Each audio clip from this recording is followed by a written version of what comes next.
সুপ্রিয় দর্শক, আপনারা আছেন বাবু ভাইয়ের উল্টাপাল্টা 96-এ। আর আমি আছি এই মুহূর্তে আমাদের নাটোর জেলা ধরমপুর ইউনিয়নের যে হারিয়ার বিলের মাঠে। আসলে মাঠটা দেখতেই পাচ্ছেন, খুবই সুন্দর এবং চারিদিকে শুধু সবুজ আর সবুজ। আর বর্ষা মৌসুমে এখানে কিন্তু পর্যাপ্ত পরিমাণের পানি থাকে। আর অনেকেই এখানে ধানের চাষ করে। আর শুকনো মৌসুমে এখানে বিভিন্ন মৌসুমী ফসলের চাষ করা হয়। এই যে যেমন ধনিয়া, রসুন, পেঁয়াজ, ভুট্টা।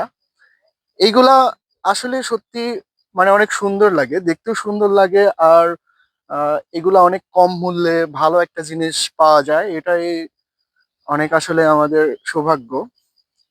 এই যে দেখতেই পাচ্ছেন, চারিদিকে শুধু সবুজ আর সবুজ। যেদিকে চোখ যায় শুধু সবুজ আর সবুজ, মানে সবুজ একটি মাঠ। আর এই যে লাল একটি দেখতে পাচ্ছেন, এটা হলো এখানকার ডিপ। এই শুকনো মৌসুমে চাষিরা এখান থেকে পানি সংগ্রহ করে যখন পানি থাকে না পর্যাপ্ত পরিমাণের।